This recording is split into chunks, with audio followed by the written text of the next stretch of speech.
हाँ जी, good morning class. ठीक है, अभी तक हमने क्या क्या डिस्कवरी कर ली है, मतलब तीन ही करनी थी, तीन ही करी है। इलेक्ट्रॉन की डिस्कवरी देख ली, प्रोटॉन की डिस्कवरी देख ली, हाँ जी, इलेक्ट्रॉन की डिस्कवरी देख ली, प्रोटॉन की डिस्कवरी देख ली और न्यूट्रॉन की डिस्कवरी भी देख ली। ठीक है ना। अब क्वेश्चन ये अराइज होता है कि ये तीनों के तीनों सब एटॉमिक पार्टिकल और you can say fundamental particle atom में कैसे अरेंज्ड होते हैं। मेरा नेक्स्ट क्वेश्चन तो यही है ना भाई, आपने इलेक्ट्रॉन की डिस्कवरी कर ली, आपने प्रोटॉन की डिस्कवरी कर ली, आपने न्यूट्रॉन की डिस्कवरी कर ली, तो नेक्स्ट क्वेश्चन तो यही अराइज होना है कि ये तीनों की तीनों फंडामेंटल पार्टिकल्स एटम में कैसे अरेंज्ड है। तो इसी के लिए तो हम पढ़ेंगे मॉडल ऑफ एटम। और हमें कितने मॉडल्स पढ़ने हैं? चार। जे थॉमसन पढ़ना है, रदरफोर्ड मॉडल ऑफ एटम पढ़ना है जिसको हम अल्फा स्कैटरिंग एक्सपेरिमेंट भी बोलते हैं, तीसरा हमें पढ़ना है Bohr model of an atom और चौथा पढ़ना है quantum mechanical model of an atom, जो काफी इंपॉर्टेंट है। ठीक है जी। तो सबसे पहली हेडिंग हमारी होगी जे थॉमसन मॉडल। अभी लिखो नहीं, लिखवाऊंगा, तरीके से लिखवाऊंगा, सुन लो, कहानी सुन लो, बस आप इधर आके बैठो। ठीक है जी, कहानी हमारी ये है पहले मॉडल की, जे Thomson model of an atom.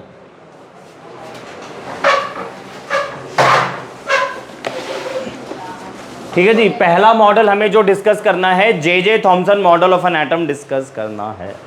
बैठे मैडम, जल्दी बैठे। पहला मॉडल हमें डिस्कस करना है J Thomson model of an atom. ठीक है जी, J Thomson model of an atom is like a watermelon model. Watermelon आप सबने खाया होगा, जिसके अंदर रेड कलर का जो पोर्शन होता है, जो एडिबल पोर्शन होता है, उसको इक्विवेलेंट रखा गया किसके? प्रोटॉन के। कहने का मतलब है एटम आपका क्या है? स्फेरिकल है, जिसमें आपका सब जगह क्या स्प्रेड हो रखा है? पॉजिटिव चार्ज यूनिफॉर्मली स्प्रेडेड है। यही तो हुआ ना इसका मतलब भाई। वाटरमेलन के अंदर जो आपका रेड कलर का जो पोर्शन होता है, जो एडिबल पोर्शन होता है, जिसको आप लोग खाते हो, वो यूनिफॉर्मली डिस्ट्रीब्यूटेड होता है वाटरमेलन के अंदर। इन अ सिमिलर वे एटम के अंदर भी जो आपका पॉजिटिव चार्ज होगा वो यूनिफॉर्मली डिस्ट्रीब्यूटेड होगा। ठीक है जी, इतना क्लियर है? अरे इतना क्लियर है, एटम आपका स्फेरिकल है और एटम के अंदर सब जगह पॉजिटिव चार्ज है, दैट इज सब जगह प्रोटॉन है। अब एटम आपका पॉजिटिवली चार्ज हो गया, आपको उसको न्यूट्रल करना पड़ेगा। Atom is neutral in nature, तो क्या करोगे? उसके अंदर आप इलेक्ट्रॉन डालोगे। तो जिस तरीके से वाटरमेलन के अंदर ब्लैक कलर के सीड्स एम्बेडेड होते हैं, इन अ सिमिलर वे एटम के अंदर भी बीच बीच के अंदर क्या होंगे? इलेक्ट्रॉन्स होंगे, such that total positive charge is equal to total negative charge, ताकि मेरा एटम क्या हो जाए? न्यूट्रल हो जाए। समझ आ गया? वाटरमेलन मॉडल को हम लोग बोलते हैं, इस मॉडल ऑफ एन एटम को हम लोग बोलते हैं वाटरमेलन मॉडल या प्लम पुडिंग मॉडल। अब फेलियर क्या है इसके अंदर? ड्रॉबैक, लिमिटेशन, फेल हो गया, ये बुरी तरीके से फेल हुआ। अगर ये मॉडल आपका करेक्ट होता तो फ्यूचर में आने वाले जितने मॉडल्स हैं उनको भी तो एक्सप्लेन करता ना। इसका अगला मॉडल जो अभी हम पढ़ेंगे, Rutherford's model of an atom पढ़ेंगे, जिसका दूसरा नाम है अल्फा स्कैटरिंग एक्सपेरिमेंट। अगर ये मॉडल ठीक होता तो अल्फा स्कैटरिंग एक्सपेरिमेंट से जो आपके रिजल्ट्स आए हैं वो भी तो प्रूव करता, बट गलत नहीं कर पाया। पहला पॉइंट। दूसरा पॉइंट, हमने क्या पढ़ा? एटम के अंदर प्रोटॉन्स भी होते हैं, एटम के अंदर न्यूट्रॉन्स भी होते हैं, एटम के अंदर इलेक्ट्रॉन्स भी होते हैं। इस वाले मॉडल ऑफ एन एटम के अंदर, आई मीन टू से जे Thomson model of an atom के अंदर, हमने इलेक्ट्रॉन का डिस्ट्रीब्यूशन भी देख लिया, प्रोटॉन का डिस्ट्रीब्यूशन भी देख लिया, न्यूट्रॉन कहां चला गया? ठीक है जी, तो ये फेल हो गया। कुछ आया दिमाग में?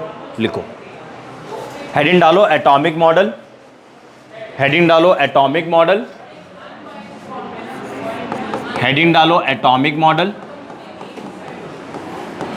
जिसमें आप पहला मॉडल लिख लो J Thomson model of an atom. ठीक है, पहला मॉडल लिखो। इससे पहले दो चार बातें लिखो। After the discovery of electron, proton and neutron, after the discovery of electron, proton and neutron, जिनको हम लोगों ने फंडामेंटल पार्टिकल भी बोला,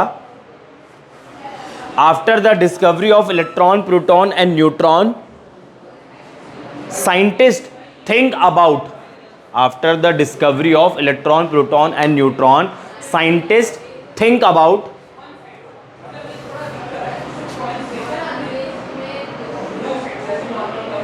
the arrangement of these particles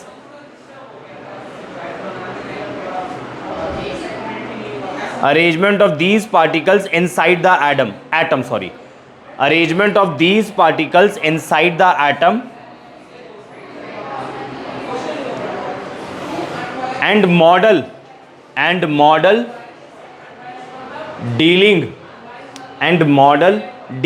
with these arrangement and model dealing with these arrangement of fundamental particle and model dealing with these arrangement of fundamental particle inside the atom and model dealing with these arrangement of fundamental particle inside the atom are known as atomic model or model of an atom, are known as atomic model or model of an atom, atomic model और model of an atom. अब आप heading बनाओ J Thomson model of an atom. अब आप heading बनाओ J Thomson model of an atom. अब आप heading बनाओ J Thomson model of an atom. ठीक है, इसमें आप लिखो according to J Thomson model of an atom, according to J Thomson model of an atom,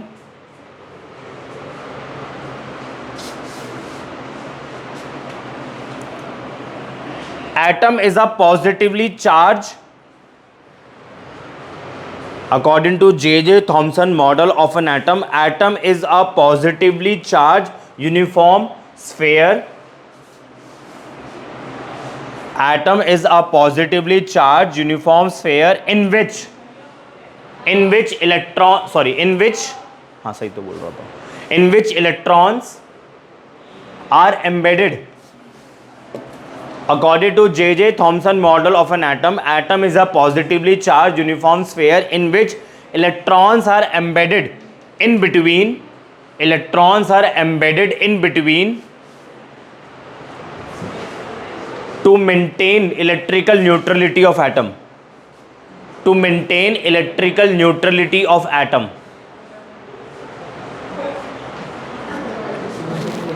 Neutrality of atom. To maintain electrical neutrality of atom, it is also known as plum pudding model. It is also known as plum pudding model. It is also known as plum pudding model or watermelon model It is also known as plum pudding model और watermelon model। ठीक है जी, अब लिखो, आप diagram draw कर लो पहले तो। आप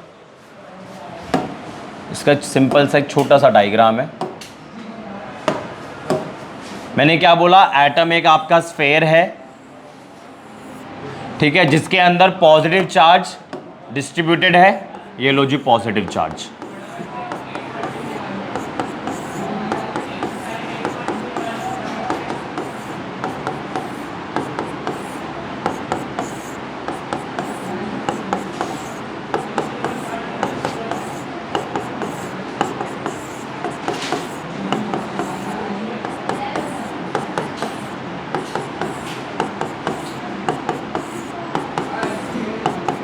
ठीक है, और बीच बीच में इलेक्ट्रॉन्स क्या है, एम्बेडेड है to maintain the electrical neutrality. दिख ही नहीं रहे इलेक्ट्रॉन, दूसरा कलर ले लेते हैं।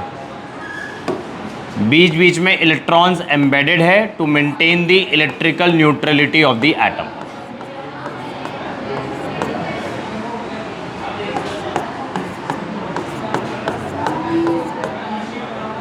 ठीक है जी, क्लियर हो गया। बट ये मॉडल तो फेल हो गया, क्योंकि अगर ये मॉडल पूरी तरीके से करेक्ट होता तो फ्यूचर में आने वाले जितने भी मॉडल है उनको भी तो एक्सप्लेन करता।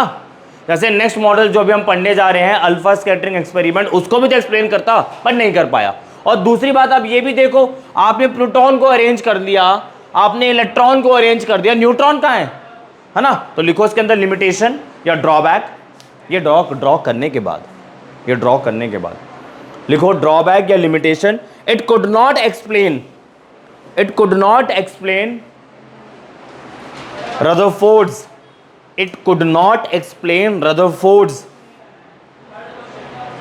Rutherford's famous gold foil experiment, Rutherford's famous gold foil experiment. ठीक है जी, इतना क्लियर हो गया? बोलो जी, है ना। हमने इलेक्ट्रॉन की डिस्कवरी देख ली, हमने प्रोटॉन की डिस्कवरी देख ली, हमने न्यूट्रॉन की डिस्कवरी देख ली, तो जाहिर सी बात है अगला क्वेश्चन दिमाग में आता है ये तीनों पार्टिकल एटम के अंदर कैसे अरेंज्ड है। तो उसी के लिए तो हम लोग पढ़ रहे हैं एटॉमिक मॉडल या मॉडल ऑफ एन एटम, जिसमें से पहला मॉडल हमने देख लिया जे Thomson model of an atom. Write down the next heading, Rutherford's model of an atom, जो काफी अच्छा है और इंपॉर्टेंट है। Rutherford's model of an atom. दूसरा नाम लिखो, Rutherford's gold foil experiment, Rutherford's gold foil experiment, Rutherford's model of an atom, पहला नाम बताया मैंने, रदरफोर्ड्स गोल्ड फॉइल एक्सपेरिमेंट। दूसरा नाम लिखो, रदरफोर्ड्स, दूसरा नहीं तीसरा हो जाएगा, रदरफोर्ड्स न्यूक्लियस मॉडल, 3 नाम बताए मैंने। चौथा लिखो, alpha scattering experiment. Rutherford's model of an atom, Rutherford's gold foil experiment, Rutherford's nucleus model, alpha scattering experiment. Alpha का सिंबल लिखना, ठीक है ना, अल्फा का सिंबल लिखना आप लोग, अल्फा। ठीक है जी, स्टार्ट करें, स्टार्ट करें, हाँ जी स्टार्ट करें। देखो पहले हम रेडियो एक्टिविटी के बारे में बात करते हैं, पहले हम रेडियो एक्टिविटी के बारे में बात करते हैं। आपको पता है रेडियो एक्टिविटी क्या होती है? Radio activity is basically a spontaneous, radio activity is basically a spontaneous emission, spontaneous emission of alpha particles, beta particles and gamma particles.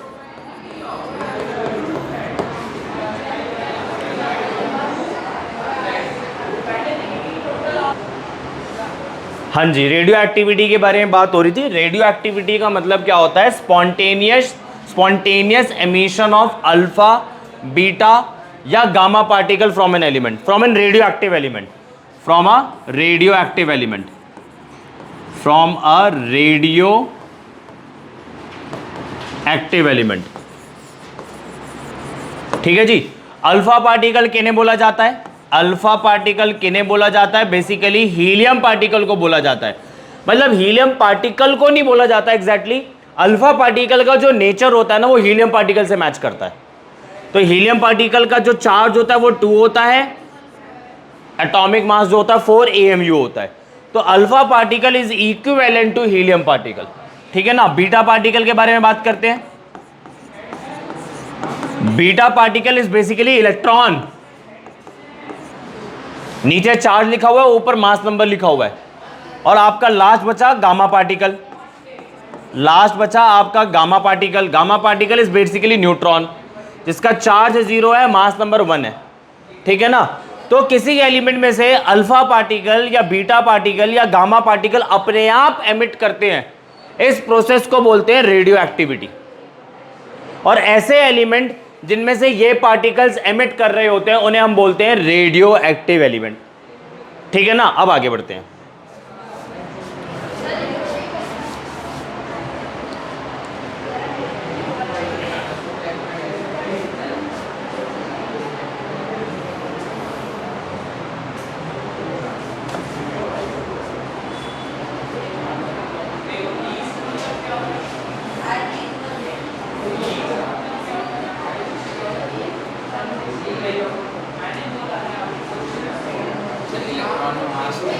होता है ना के बराबर होता है, इसलिए 0 कर दिया।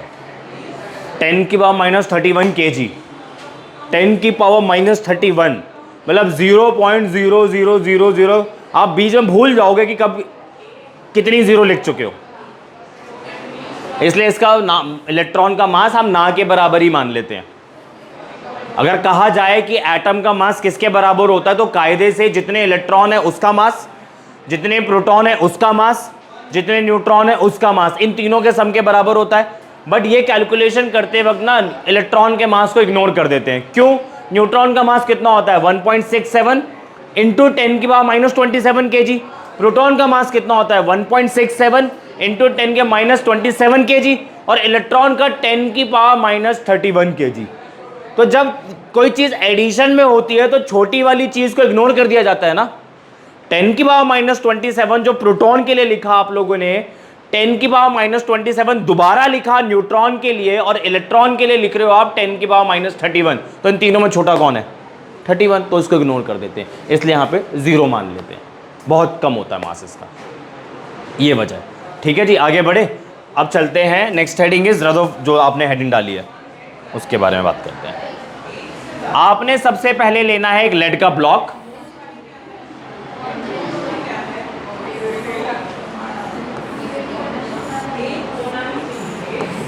ठीक है, सबसे पहले आपने लेना है एक लेड का ब्लॉक। ये आपका लेड का ब्लॉक है।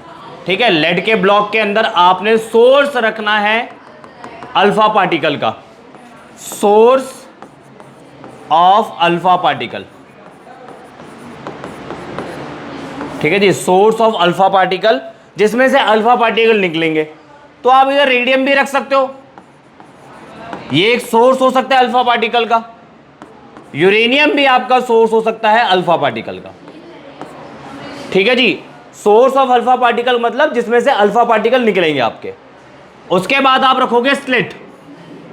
स्लिट मैंने आपको समझाया था क्या होता है, ये आपका स्लिट हो गया।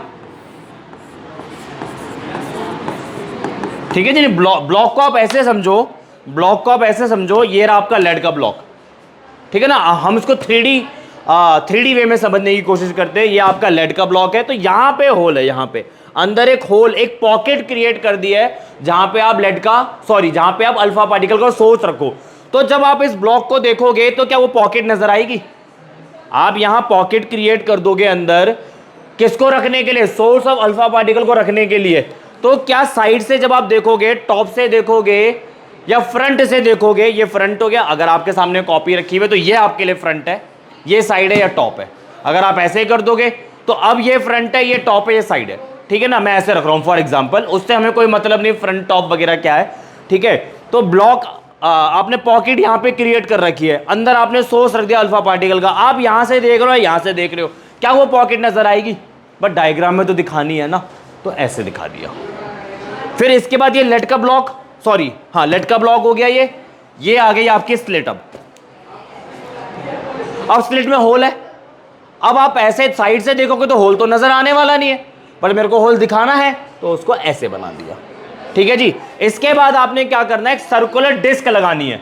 तो अब मेरे पास इतने हाथ तो है नहीं, समझ जाओ यहीं से। ये सर्कुलर डिस्क ऐसे होगी, यहां पे स्लिट थी और यहां पे आपका लेड का ब्लॉक था। आया समझ में? अरे सर्कुलर डिस्क ऐसे होगी मेरे भाई, लेड का ब्लॉक मान लो आप, यहां पे आप ये कॉपी मान लो, स्लिट है। ये सर्कुलर डिस्क ऐसे लगा दी, ये लो सर्कुलर डिस्क। ठीक है, मूवेबल सर्कुलर डिस्क, मूव कर सकती है। ठीक है जी, सेटअप क्लियर हो गया। देखो 2D के अंदर इतनी अच्छी सी चीजें समझ में नहीं आती है, जब आप उसको 3D वे में बनाओगे, 3D वे में समझोगे तो समझ में आती है बातें। तो सर्कुलर डिस्क बनाते हैं, ये आपका हो गया सर्कुलर डिस्क। ठीक है, और सर्कुलर डिस्क के अंदर से कोटिंग है किसकी? फ्लोरेसेंट या फॉस्फोरेसेंट मटेरियल की, जैसे हमने कैथोड रे एक्सपेरिमेंट में करा था, जैसे हमने एनोड रे एक्सपेरिमेंट में करा था। ठीक है जी, ये आपने कोटिंग कर दी। ठीक है, कोटिंग किसकी करी है? Coating of zinc sulphide material, coating of zinc sulphide material. ये आपका फ्लोरेसेंट मटेरियल भी हो सकता है या फॉस्फोरेसेंट मटेरियल भी हो सकता है। और ये आपकी सर्कुलर मूवेबल डिस्क है, circular movable disc, circular movable disc. इतना क्लियर है? बोलो जी। यहां पे आपने गोल्ड फॉइल रख दिया, थिन गोल्ड फॉइल, यहां आपने थिन गोल्ड फॉइल रख दिया। ठीक है,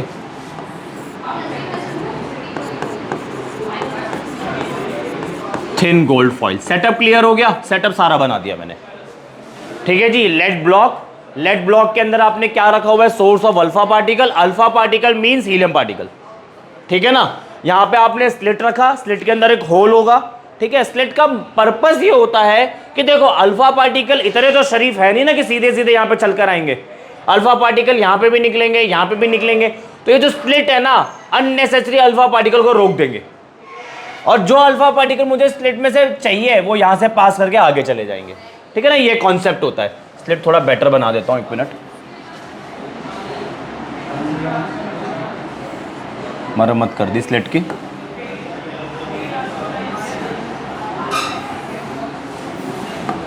ठीक, ये बन गई स्लिट। सेटअप क्लियर हो गया। अब ऑब्जर्वेशन है भाई, हम तो एक्सपेरिमेंट को स्टडी कर रहे हैं, तो एक्सपेरिमेंट को स्टडी कर रहे हैं तो ऑब्जर्वेशन देखेंगे। तो पहली ऑब्जर्वेशन क्या है, काफी सारे अल्फा पार्टिकल आपके स्ट्रेट पास कर जाते हैं, काफी सारे अल्फा पार्टिकल आपके स्ट्रेट पास कर जाते हैं। मुझे कैसे पता लगेगा अल्फा पार्टिकल स्ट्रेट पास कर रहे हैं? भाई आपका पार्टिकल निकल के जाएगा, सर्कुलर डिस्क पे यहाँ पे स्ट्राइक कर जाएगा, यहाँ पे स्ट्राइक करेगा तो क्या जनरेट होगा? अबे ये कोई नया थोड़ी ना बताया मैंने, कैथोड रे में भी देखा, हाँ कलर जनरेट होंगे, ग्रीन। ये हमने अल्फा पार्टिकल, सॉरी ये हमने कैथोड रे में भी देखा, एनोड रे में भी देखा, और यहाँ पे देख रहे हैं तो कुछ नया थोड़ी ना हो गया, ठीक है जी। पहली ऑब्जर्वेशन, बहुत सारे अल्फा पार्टिकल आपके स्ट्रेट पास कर जाते हैं। पहली ऑब्जर्वेशन क्या है, इस एक्सपेरिमेंट के अंदर काफी सारे अल्फा पार्टिकल आपके स्ट्रेट पास कर जाते हैं, क्लियर। सेकेंड ऑब्जर्वेशन क्या है कि कुछ अल्फा पार्टिकल आपके डिफ्लेक्ट कर जाते हैं, ठीक है जी। ये देखो, ये आपका अल्फा पार्टिकल गया,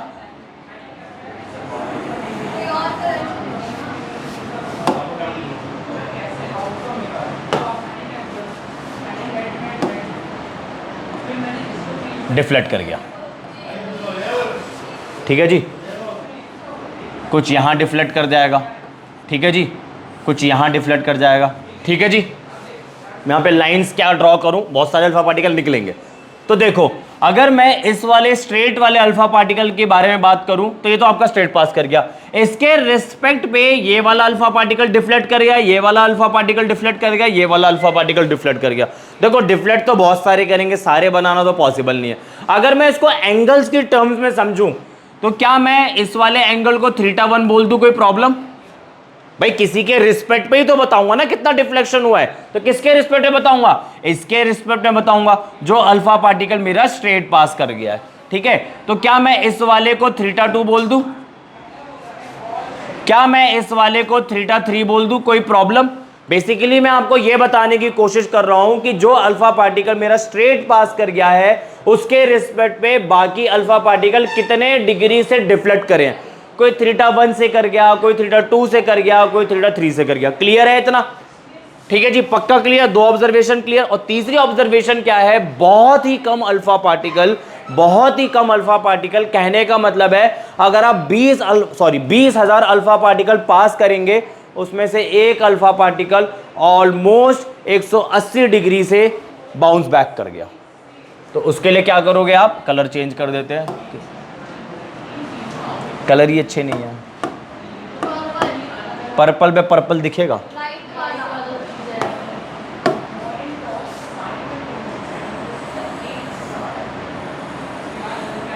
नहीं गलत बना दिया। अंडू अंडू अंडू, और कुछ तो डिलीट नहीं हुआ ना?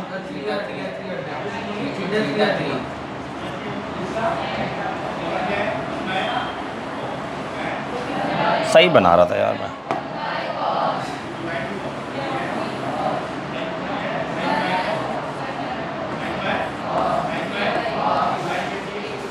ये सर्कुलर डिस्क मूवेबल है, इससे पता लगेगा। अरे एक बात बताओ, आपके दिमाग में आना नहीं चाहिए सर ये एक अल्फा पार्टिकल हमारा पीछे भाग गया, हमें कैसे पता लगेगा? तो ये डिस्क भी तो मूवेबल है, और ये जो मैंने ड्रॉ करा ये तो एक बोर्ड पे ड्रॉ करा है मैंने, ये इतने पास पास थोड़ी ना होंगे। मेरा पॉइंट समझ रहे हो ना? और मैंने क्या बोला, ऑलमोस्ट टू 180 डिग्री, एग्जैक्टली 180 नहीं बोला मैंने। भाई ये सेटअप तो मैंने कॉपी पे बोर्ड पे बनाया है ना, एक्चुअली में तो अच्छा खासा स्पेस होगा, अच्छा खासा डिस्क के लिए भी स्पेस होगा घूमने के लिए, तभी तो वो सारे अल्फा पार्टिकल को ट्रैक कर पाएगा। ठीक है जी, तो 3 ऑब्जर्वेशन है। पहली ऑब्जर्वेशन क्या है, बहुत सारे अल्फा पार्टिकल आपके स्ट्रेट पास कर गए, कुछ alpha particle, few alpha particle deflected by some angle, theta 1 ले लिया, थीटा 2 ले लिया, थीटा 3 ले लिया, very few alpha particle almost bounced back sorry, almost equivalent to 180 degree. ठीक है जी, वेरी फ्यू का मतलब क्या है, वेरी फ्यू का मतलब क्या है, अगर आप 20,000 अल्फा पार्टिकल पास कराएंगे उसमें से एक अल्फा पार्टिकल पीछे चला गया। ऑब्जर्वेशन समझ में आ गई। अब कंक्लूजन क्या है, एक साथ लिखवाऊंगा, सुन लो। कंक्लूजन क्या है, पहली कंक्लूजन ये है कि जो एटम के अंदर आपका स्पेस है ना, बहुत सारा स्पेस तो खाली पड़ा हुआ है। ये रहा आपका एटम। देखो गोल्ड फॉइल के अंदर तो बड़े सारे एटम होंगे, मैं बड़े सारे एटम तो नहीं बनाऊंगा ना यहां पे, एक एटम से समझ लो। बहुत सारे अल्फा पार्टिकल आपके स्ट्रेट पास कर गए, करा दो, ये लो जी करा दो।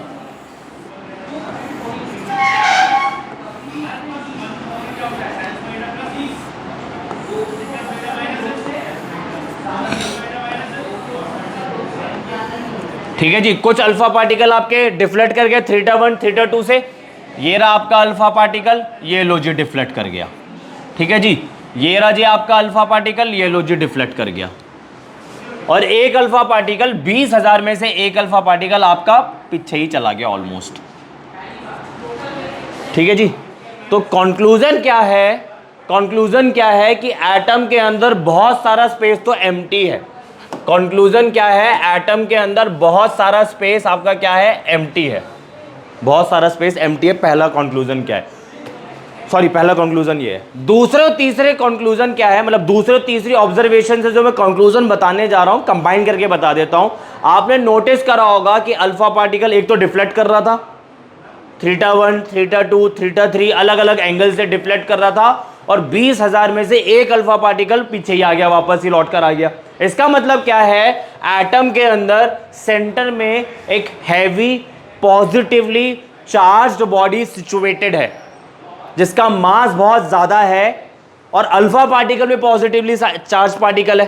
दोबारा सुनो, सेकंड वाली ऑब्जर्वेशन से थर्ड वाली ऑब्जर्वेशन से मैं ये कंक्लूड करूंगा कि एटम के अंदर सेंटर में एक heavy positively charged body situated है। ठीक है, जिसको हमने क्या बोला, न्यूक्लियस। न्यूक्लियस के अंदर न्यूट्रॉन और प्रोटॉन होते हैं। अल्फा पार्टिकल भी आपका पॉजिटिवली चार्ज होता है। अब आप खुद सोचो, positive positive repel each other, कल ही पढ़ाया था properties of charge, like charges repel each other, opposite charges attract each other. तो जब अल्फा पार्टिकल आपके इसके पास से निकलेंगे तो रिपेल ही करेंगे, है ना। अल्फा पार्टिकल भी, ये अल्फा पार्टिकल की डायरेक्शंस हैं, ये जो एरोज बना रखे हैं मैंने, अल्फा पार्टिकल्स की डायरेक्शन है। तो जब अल्फा पार्टिकल इस न्यूक्लियस के पास से निकलेगा तो जाहिर सी बात है रिपेल करेगा। अल्फा पार्टिकल इस न्यूक्लियस के पास से निकलेगा, जाहिर सी बात है रिपेल करेगा। और अल्फा पार्टिकल और न्यूक्लियस अगर हेड ऑन कोलाइड करेंगे तो वो बिल्कुल ही पीछे आ जाएगा।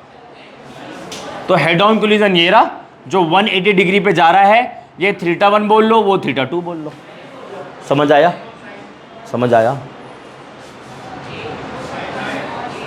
कॉपी करना है करो, फिर लिखवाते हैं।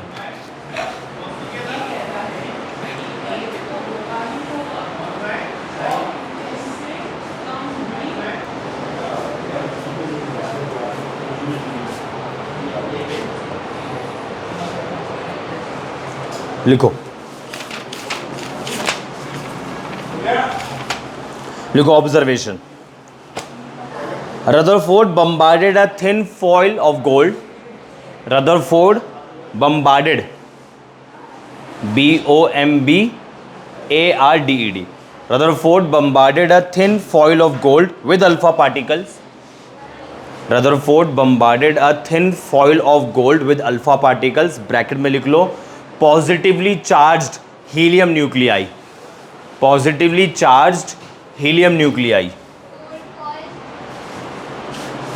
Rutherford bombarded a thin foil of gold with alpha particles in bracket positively charged helium nuclei।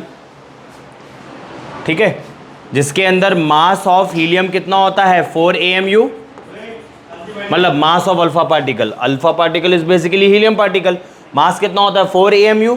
और अगर मैं आप लोगों से चार्ज पूछूं तो कितना लिखोगे आप लोग, 2E, कल अच्छे से सीखा था, E is a fundamental charge.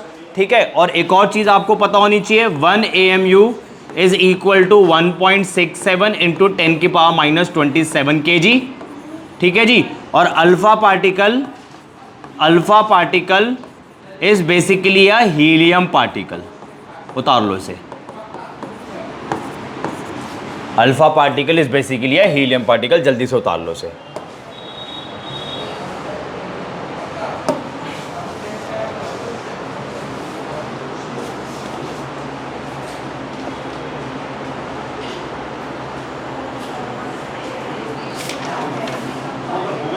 इसमें लिख लो आप सेकंड नहीं फर्स्ट। जल्दी लिखो, बहुत सारा पढ़ाना है।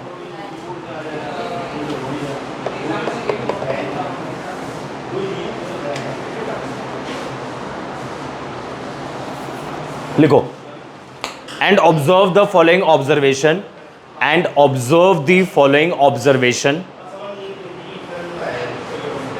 इसमें लिखो पहला point, most of the alpha particles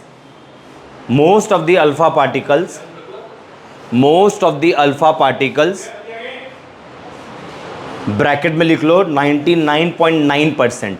most of the alpha particles bracket में लिख लो 99.9% पासेस स्ट्रेट पास कर जाते हैं, passes straight through the gold foil without any deviation. ये पहली ऑब्जर्वेशन है ना। काफी सारे अल्फा पार्टिकल आपके स्ट्रेट पास कर गए थे।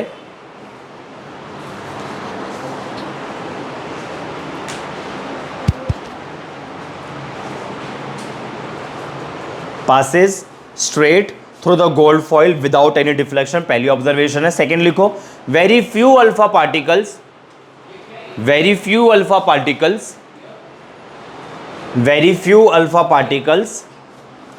deviated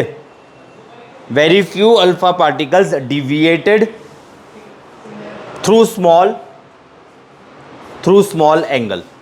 very few alpha particles deviated through small angle, वो भी हमने देख लिया था। थर्ड लिखो, very few alpha particle, third observation, very few alpha particle bracket में लिखो 1 in 20,000। मैंने यही बोला था ना, अगर आप 20 अल्फा पार्टिकल बम्बार्ड कराओगे उसमें से एक अल्फा पार्टिकल आपका 180 डिग्री पे वापस आ जाएगा। Very few alpha particles in bracket 1 in 20,000 returns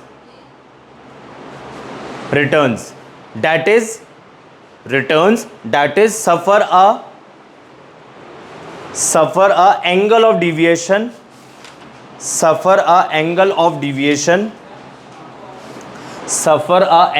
deviation 180 degree. ठीक है जी। अब ये ड्रॉ करो, कंक्लूजन डालो हेडिंग और ये ड्रॉ करो।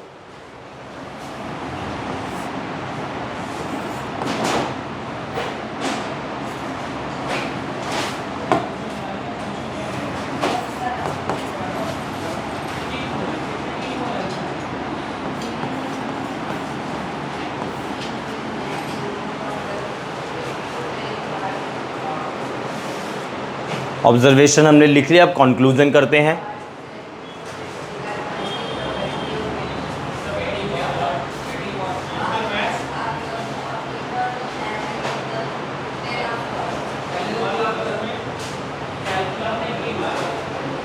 बढ़े आगे, गोली की स्पीड से लिखो भाई।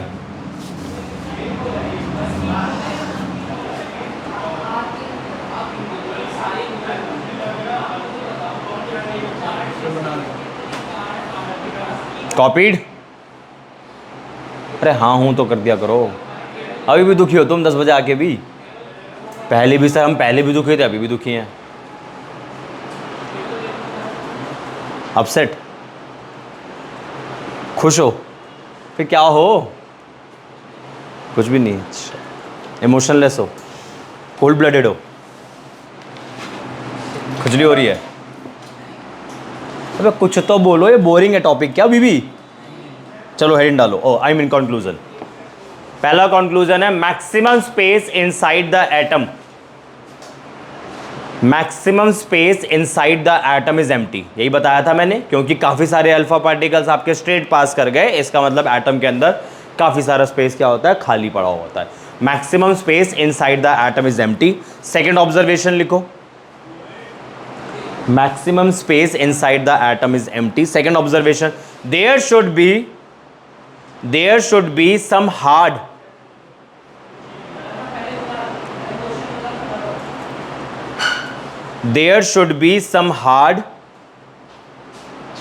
positively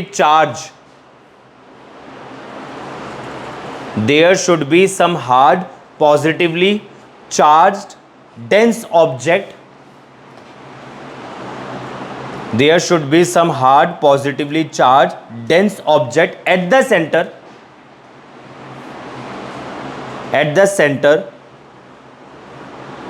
and alpha particle going close to this dense object, and alpha particle going close to this dense object will feel repulsion.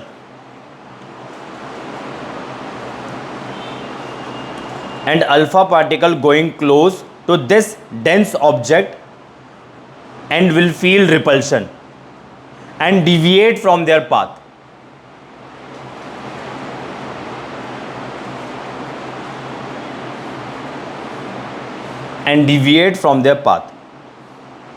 Full stop करते हुए रदरफोर्ड, नहीं इसी में ही है, Rutherford named this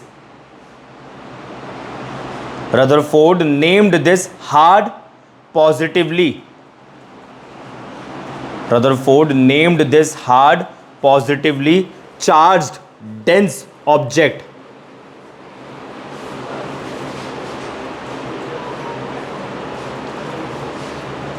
nucleus. Rutherford named this hard positively charged dense object as nucleus, which is present at the center of atom.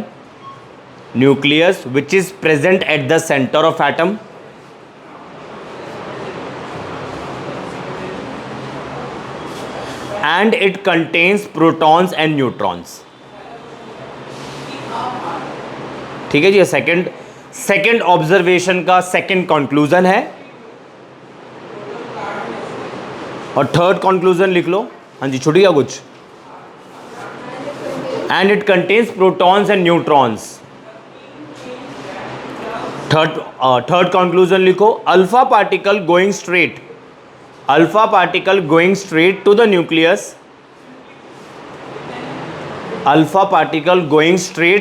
Nucleus, will feel maximum repulsion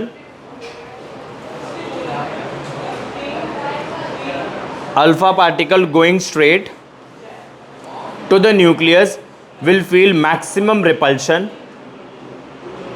and return back to their original path.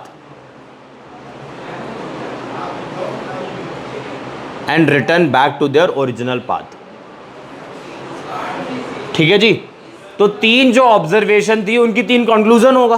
ठीक, तो Rutherford ने basically किसकी discovery करी, बता सकते हो? हाँ, Rutherford ने बेसिकली न्यूक्लियस की डिस्कवरी करी।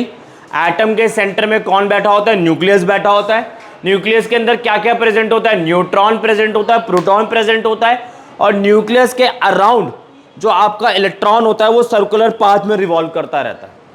ठीक है जी, इतना क्लियर है? एक प्रोटॉन और एक न्यूट्रॉन, मतलब इस पेयर को न्यूक्लियॉन बोलते हैं। एक न्यूट्रॉन और एक प्रोटॉन को कलेक्टिवली न्यूक्लियॉन बोलते हैं। ठीक, इतना क्लियर है भाई? दोबारा सुन लो, एटम के सेंटर में कौन है? न्यूक्लियस है। न्यूक्लियस के अंदर कौन है?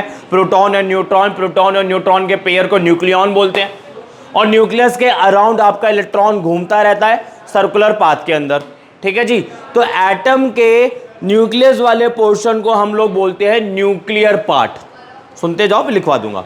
एटम के न्यूक्लियस वाले पोर्शन को हम लोग बोलते हैं न्यूक्लियर पार्ट, और न्यूक्लियस को छोड़कर जो बचा उसे बोलते हैं एक्स्ट्रा न्यूक्लियर पार्ट। ठीक, लिखो। According to Rutherford model of an atom, according to Rutherford's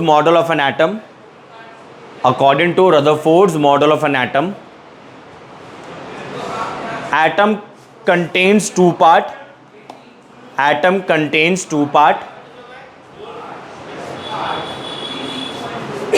atom contains two part.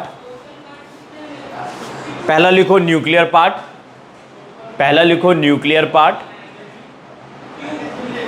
जिसके अंदर हाइफन करके लिख लो, हाइफन, हाइफन का मतलब छोटा सा माइनस का sign. Proton and neutron are in the centre, proton are in the, are at the centre या are in the nucleus. Proton and neutron are at the centre, और आप लिख सकते हो ब्रैकेट में आर इन द न्यूक्लियस। और अगली line से लिखो extra nuclear part, extra nuclear part hyphen करके लिख लो where electron revolve.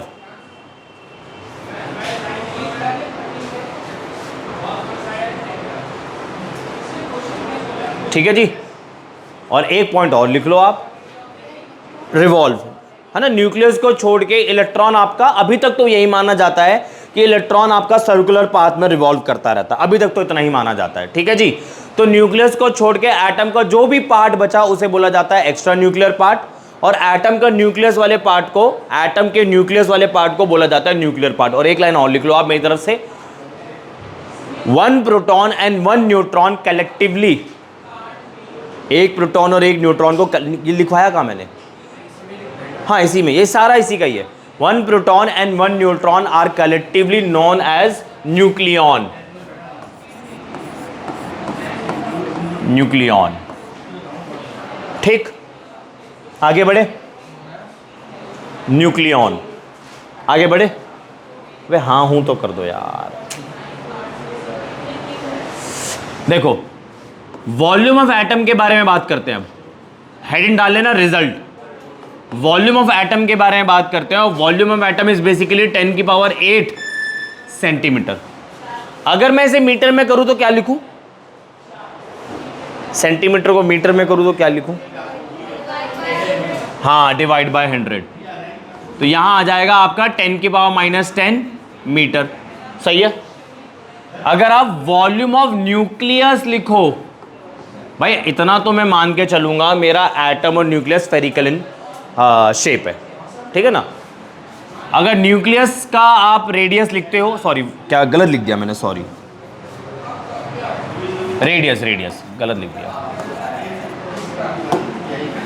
Radius of atom, ठीक है, और ये हो जाएगा आपका आर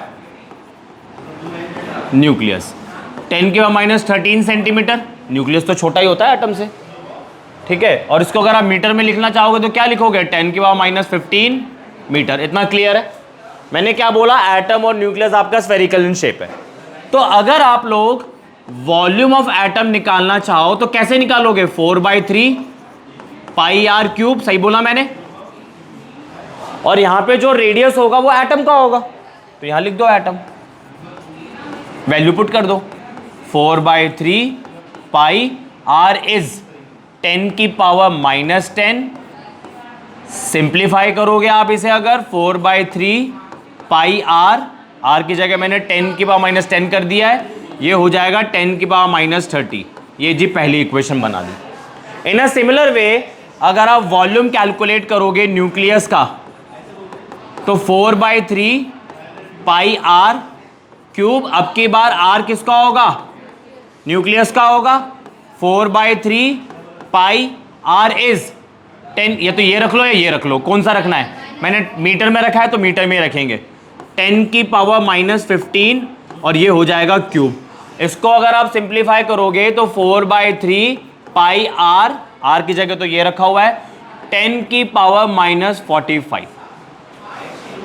इसको बोलते हो सेकेंड इक्वेशन, ठीक है। अगर आपको रेशियो कैलकुलेट करना हो volume of atom is to volume of, समझ आ रहा है, वॉल्यूम ऑफ एटम और वॉल्यूम ऑफ न्यूक्लियस का रेशियो निकालना है तो क्या करोगे, डिवाइड इक्वेशन 1/2, डिवाइड इक्वेशन 1/2, तो volume of atom divided by volume of nucleus, ठीक है, which is equal to 4/3 pi R is 10 की पावर -30 डिवाइडेड बाय 4/3 पाई 10 की पावर माइनस 45। ठीक है जी, जो कटरा काट दो। बेस सेम होता है तो पावर क्या हो जाती है, सब्ट्रैक्ट हो जाती है। 10 की पावर माइनस 30 माइनस माइनस 45 कितना आ जाएगा, 10 की पावर 15 आ जाएगा। सही लिखा ना। तो कंक्लूजन मेरा ये है, volume of atom divided by volume of nucleus, ठीक है, और वॉल्यूम ऑफ एटम आपका 10 की power 15 multiply by volume of nucleus के बराबर होता है। कुछ घुसा दिमाग के अंदर, कॉपी करो।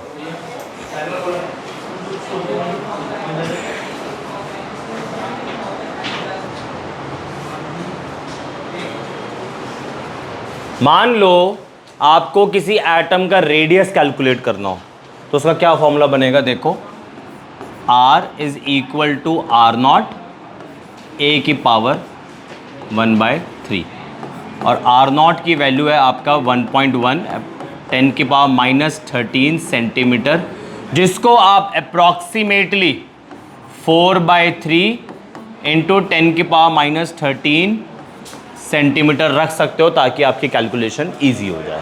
लिखो, रेडियस ऑफ, सॉरी एटम नहीं, nucleus, radius of any nucleus, पहले एक लाइन लिखो फिर फॉर्मूला उतारना। Radius of any nucleus is given by this formula. Radius of any nucleus is given by this formula. A is basically a mass number. इस फॉर्मूले को use करके आप एटम का न्यूक्लियस का size, I mean volume, sorry radius find कर सकोगे। Question लिख लेते तब तक हम।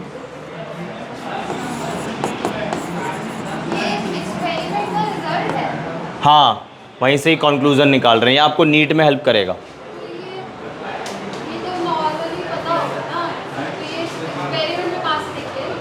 तो वहीं से तो निकलेगा ये रिजल्ट। कैसे पता होगा, नॉर्मली बताओ। अरे वॉल्यूम कहाँ पर है, रेडियस की बात कर रहा हूँ। मान लो नहीं, अब चेंज कर दिया ना मैंने। मान लो किसी और न्यूक्लियस का आपको रेडियस निकालना हो, वो तो रिलेशन निकाल लिया हमने इन जनरल। हाँ, वो एक ये अलग चीज़ है, ये अलग चीज़ है, आई मीन वो अलग चीज़ है, ये अलग चीज़ है, ये दो डिफरेंट चीज़ें हैं। इधर हमने रेशियो निकाला एटम वर्सेस न्यूक्लियस का, ये अप्रॉक्सीमेट साइज है, बाकी तो अलग अलग न्यूक्लियस का अलग अलग साइज होता है, ठीक है। और किसी दूसरे न्यूक्लियस का अगर आप निकालना चाहते हो तो ये रहा फॉर्मूला। कैलकुलेट द रेडियस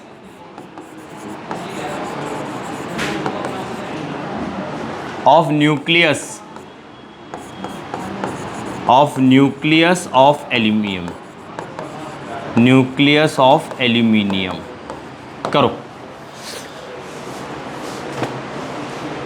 आपने एल्यूमिनियम के न्यूक्लियस का रेडियस फाइंड करना है।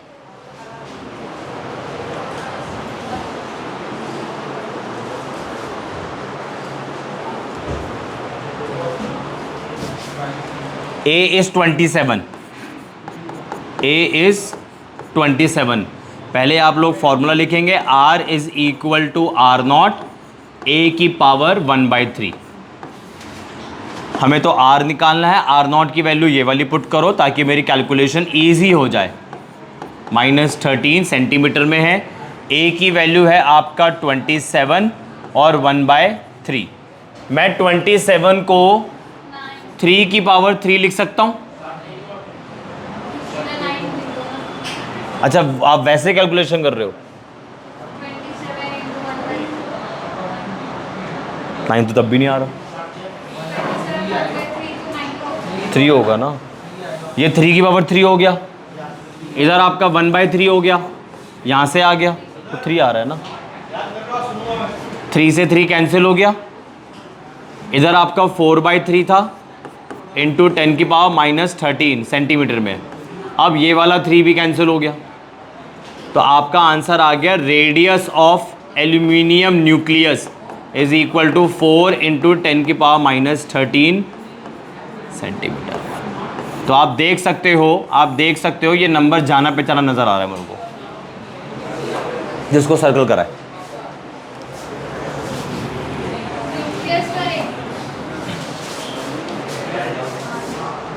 है ना। ठीक, आगे बढ़े, चलो आपने नोटिस करा होगा, वापस जाते डायग्राम पर, ये रहा थीटा नजर आ रहा है ना मुझे, तो ऐसा होता है जितना ज्यादा थीटा की वैल्यू होगी ना उतने अल्फा पार्टिकल्स कम डिफ्लेक्ट करते हैं। ये रिजल्ट है हमारा, पहला रिजल्ट हमने देख लिया है, उससे हमने एक क्वेश्चन भी कर लिया। अब दूसरा रिजल्ट देखने जा रहे हैं। दूसरे रिजल्ट के अंदर हमने क्या सीखा कि जितना ज्यादा एंगल ऑफ डिविएशन होगा, मतलब थीटा की वैल्यू जितनी ज्यादा होगी उतने कम अल्फा पार्टिकल डिविएट करेंगे, यानी कि इनवर्स रिलेशन है। थीटा ज्यादा, number of alpha particles come deviate करेंगे, उल्टा कर दो, थीटा कम तो नंबर ऑफ अल्फा पार्टिकल्स ज्यादा डिविएट करेंगे। लिखो सेकंड, नंबर 2 लिख लेना, ये बहुत हेल्प करेगा आपको कहाँ पे, जेई मेंस के अंदर, एडवांस के अंदर, नीट के अंदर। हार्डली मुझे 10 मिनट एक्स्ट्रा देने पड़ रहे हैं बस इस चीज़ के लिए। जैसे alpha scattering experiment according to your CBSE खत्म कर दिया मैंने, पहले ही खत्म कर दिया। ये 2-4 टॉपिक पढ़ाने के लिए मैं अगले 10-15 मिनट फालतू ले रहा हूँ बस। तो अगर 10-15 मिनट में आपको फालतू दे दूँ इन चीज़ों के लिए तो कुछ गलत बात है, सीख जाओगे, हेल्प करेगा आपको, बाकी आप अपना मेहनत करें। लिखो number of alpha particles scattered, number of alpha particles, number of alpha particles scattered at any angle theta, number of alpha particles scattered at any angle theta is inversely proportional to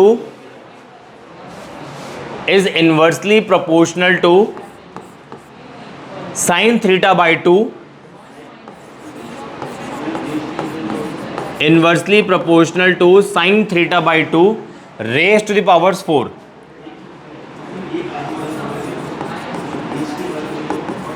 is inversely proportional to sin theta by 2 raised to the power 4।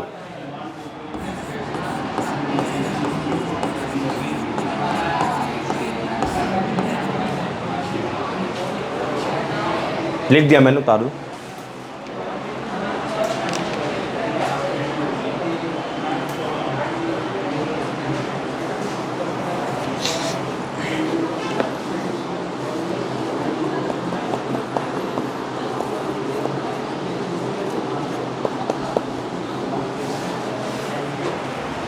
आगे देखो, higher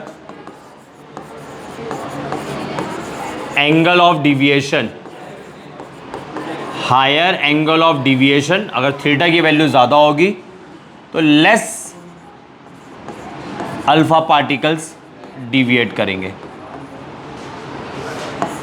lower angle of deviation, more alpha particle. आप लोगों को sine theta वगैरह की value याद है? कुछ साइन 30, साइन 45 डिग्री। ठीक है, क्वेश्चन लिखोगे, जल्दी करो, 2-4 टॉपिक और कराने हैं। एक बड़ा इंपॉर्टेंट टॉपिक कराना है मुझे। हाँ जी बोलिए, do you have any problem, feeling hungry? लिखो, if number of alpha particles scattered, easy है, आसानी से हो जाएगा। If number of alpha particles scattered at an angle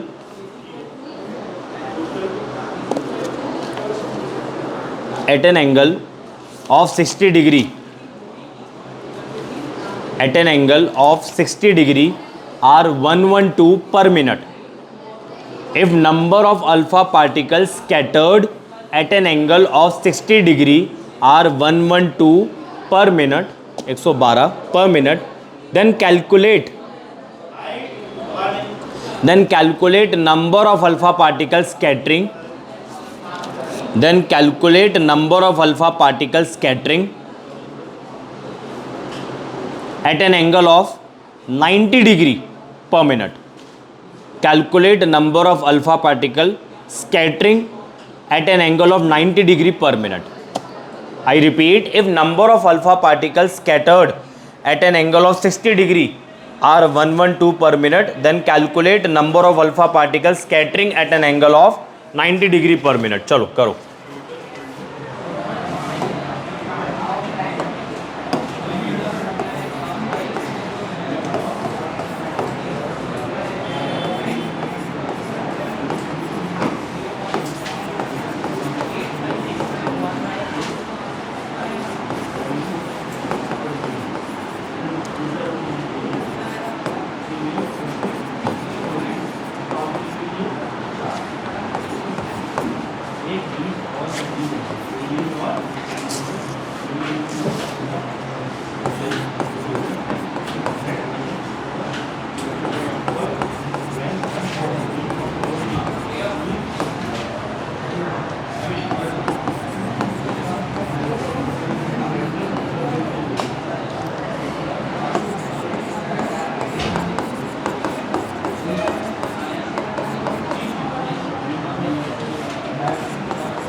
हो गया,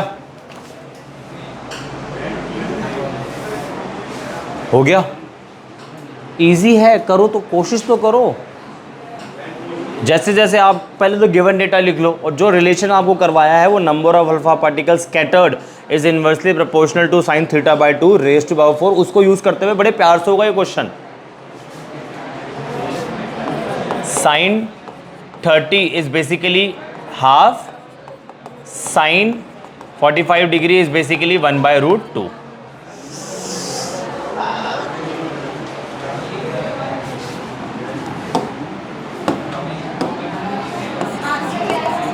आंसर मैं भी कैलकुलेट करूंगा, उसमें लिखा नहीं है मेरी कॉपी में।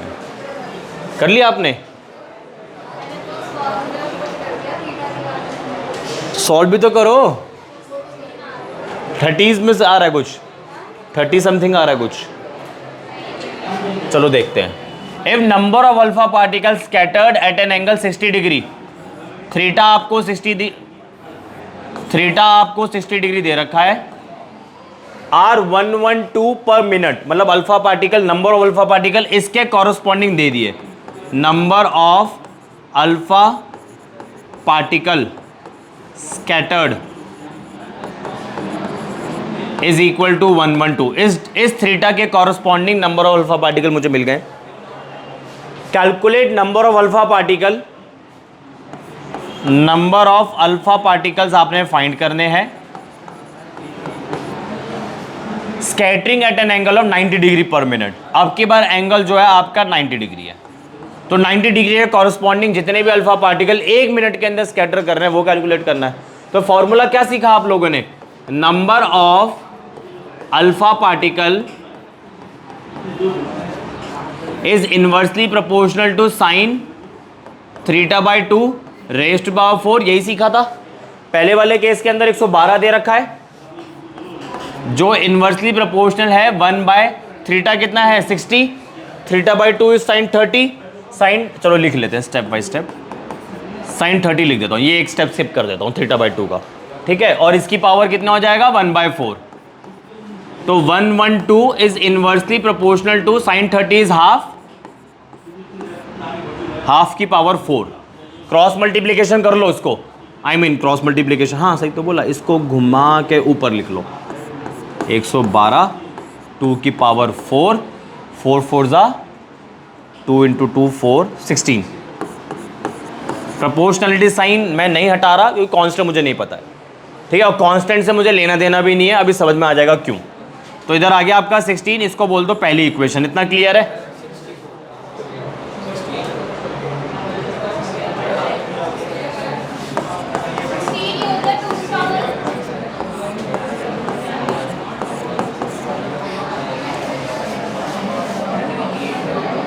कहाँ गया second part?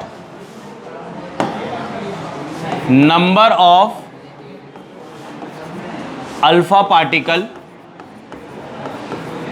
Is directly proportional to again sine theta by 2 की पावर 1/4, ठीक है। फिर से होगा ना यही, हमें पता है साइन थीटा अब की बार कितना दे रखा है 90, 90/2 इज 45, साइन 45, साइन 45, और इसकी पावर है 1/4, 1/4 है ना। मिस्टेक कर दी क्या कुछ? हाँ हाँ हाँ मिस्टेक कर दी, sorry sorry. Rest of 4 is only 4, गलती यहीं से गलती हो गई, देखो यहाँ सही लिखा है यहाँ गलत लिखा हुआ है। थैंक यू जी, बहुत बहुत शुक्रिया आपका। यहीं तो गलती करी थी बस मैंने। तो गुस्सा क्यों हो रहे हो? एक ही जगह गलती थी छोटी सी, ठीक है। इधर भी मिस्टेक कर दिया।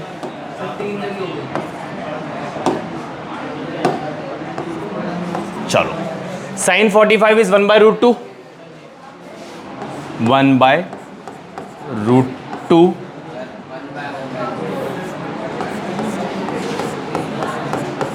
सही है। इसको सिंप्लीफाई कर लेते हैं, √2 आपका ऊपर चला जाएगा 4, और ये आपका आ जाएगा 4, सही बोला। अब इसको बोल दो सेकेंड इक्वेशन, डिवाइड 1/2, डिवाइड 1/2, तो 112 डिवाइडेड बाय n, इसको n बोल देता हूँ, है ना, इतना बड़ा बड़ा लिख के परेशानी हो रही है, विच इज इक्वल टू 4, यहाँ कितना आ जाएगा 2,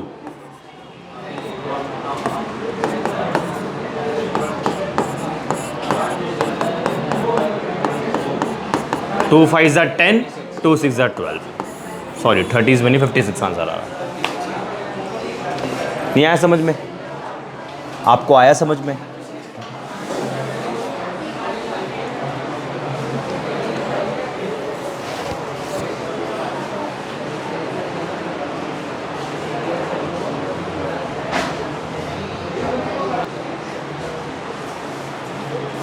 Sorry, there is some mistake.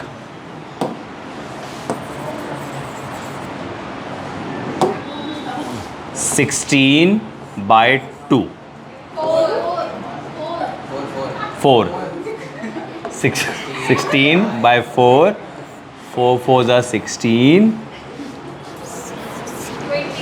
4. यहाँ आ जाएगा 4 2s are 8. 3 बचा, 4 8s are 32। हाँ तो गलती 2 बार ही होगी तो धीरे धीरे ही करूँगा अब। चले आगे बढ़े।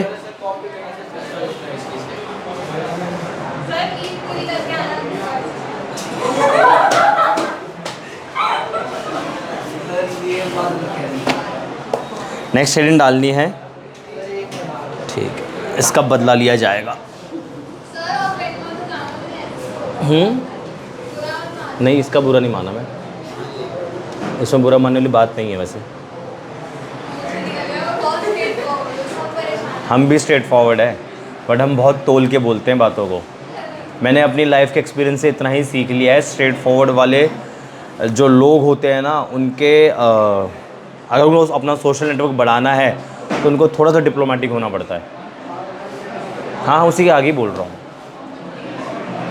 कुछ प्रवचन उसके आगे भी देने चाहिए। मैं भी स्ट्रेट फॉरवर्ड ही हूँ, बट मैं कुछ ऐसा नहीं बोलता हूँ कि सामने वाले को हर्ट हो जाए। वक्त के साथ नहीं, हमें बुरा लग गया, हमें कुछ अब कुछ खिला पिला दीजिए, कमज़ोरी आ गई है। चलो हेडिंग डालो, एक टॉपिक लास्ट और देख लो, बड़ा अच्छा टॉपिक है।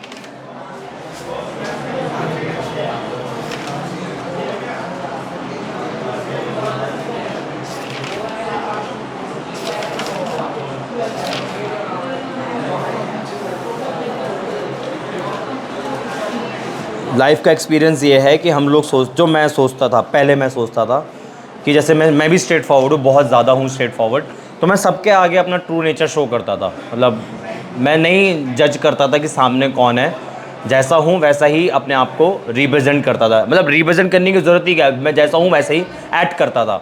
तो उसका नुकसान क्या होता था कि बहुत सारी बातें मेरी लोग समझ नहीं पाते, क्योंकि मैं स्ट्रेट फॉरवर्ड हूँ। तो भाई हर किसी को स्ट्रेट फॉरवर्ड नेचर नहीं जचता, सामने वाले को बुरा लग जाता है। कड़वी बात, सच्ची बात कड़वी होती है ना।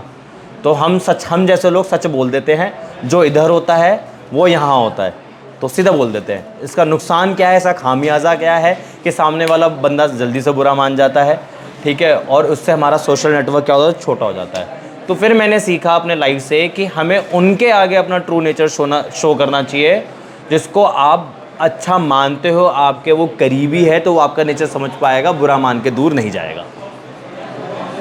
ठीक है ना। चलो आगे लिखो। इम्पॉर्टेंट है जो in entrance point of view, distance of closest approach, distance of closest approach, distance of closest approach, bracket में लिख लो आर मिन। ये बताऊंगा क्या होता है, बस ये लास्ट टॉपिक है आज की क्लास का। इसके बाद इसका एक क्वेश्चन भी है, पर वो काफ़ी बड़ा है, तो उसको कर आर और मिन, डिस्टेंस ऑफ क्लोजेस्ट अप्रोच, मिन का मतलब मिनिमम। अभी बताऊंगा क्या है ये। Distance of closest approach, bracket में लिख लो आर मिन of alpha particle, of alpha particle. इसमें लिखो आप, it is applicable only for those alpha particle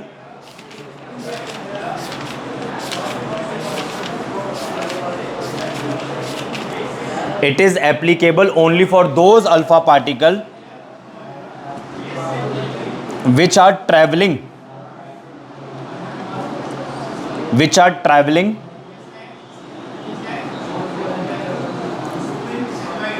straight towards the nucleus, which are traveling straight towards the nucleus, that is particle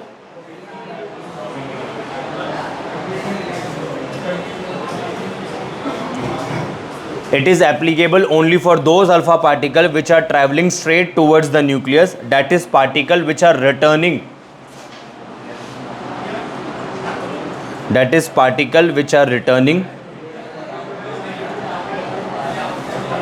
back to their original path,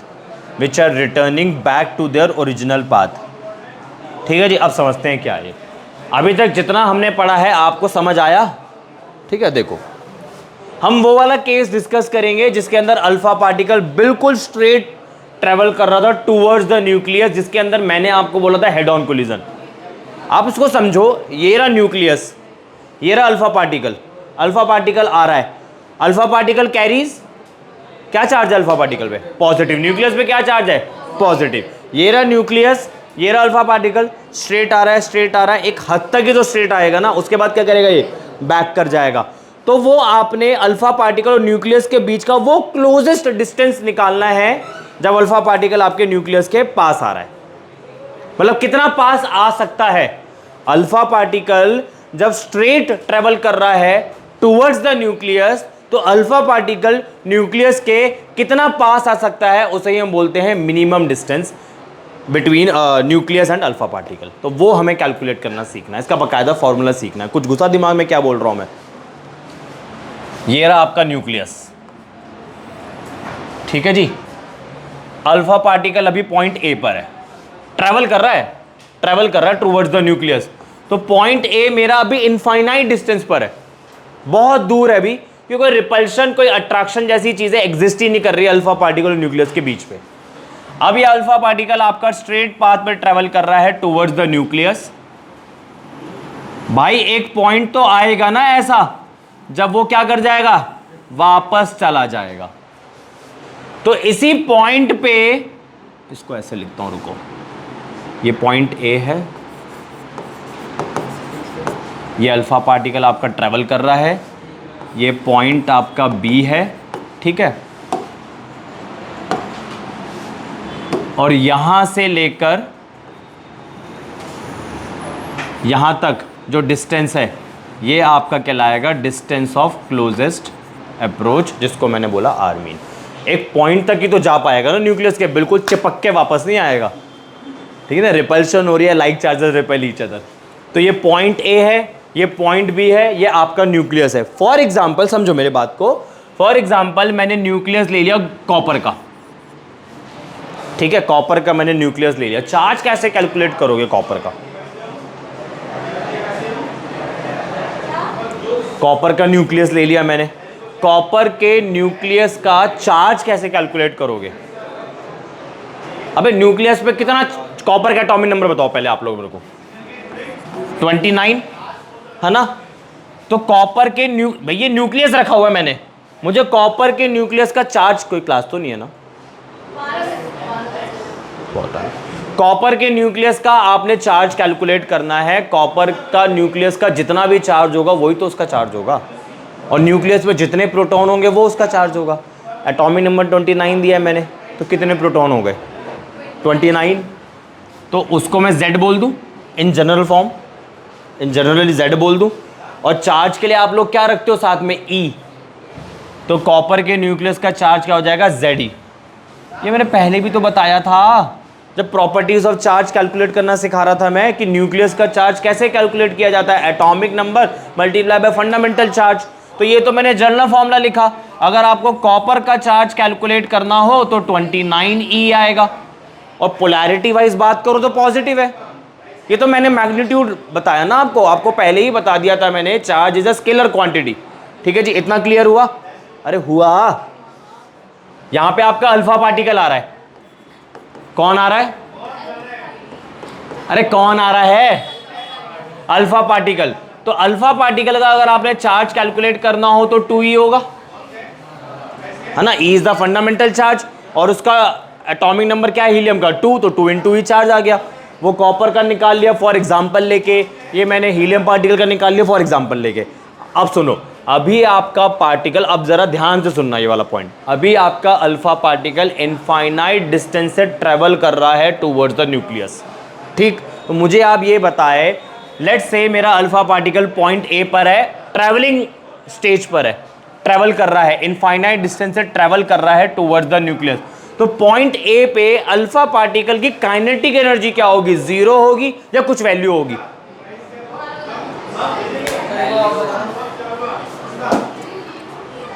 ये रहा alpha particle point A, point A मतलब infinite distance.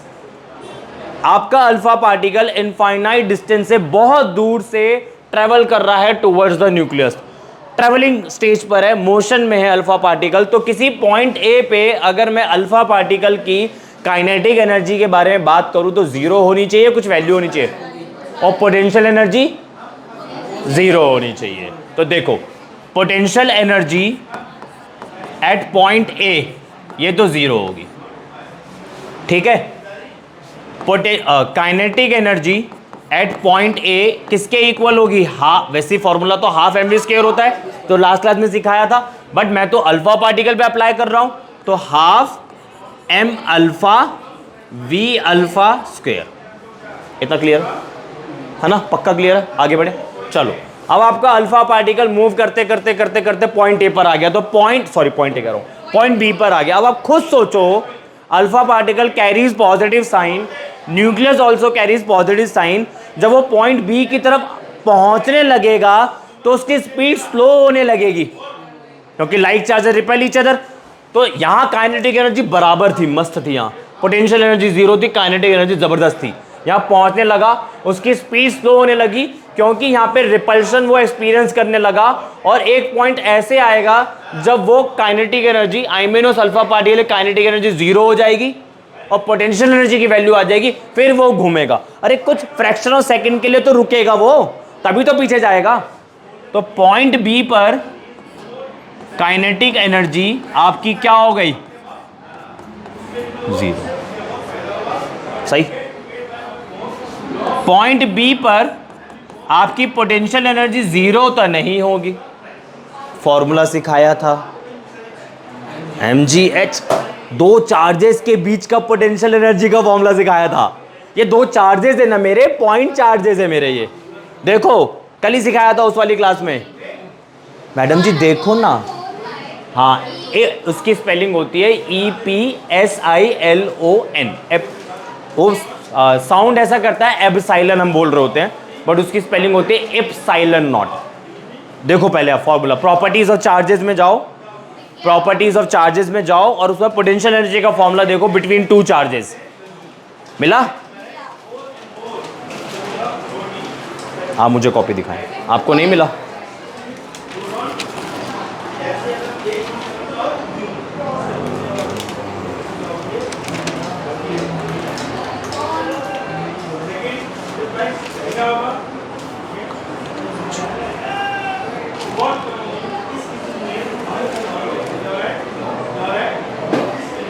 ठीक है जी, तो ये बात तो clear हो गई है, पॉइंट बी पे काइनेटिक एनर्जी 0 होगी, पोटेंशियल एनर्जी 0 नहीं होगी।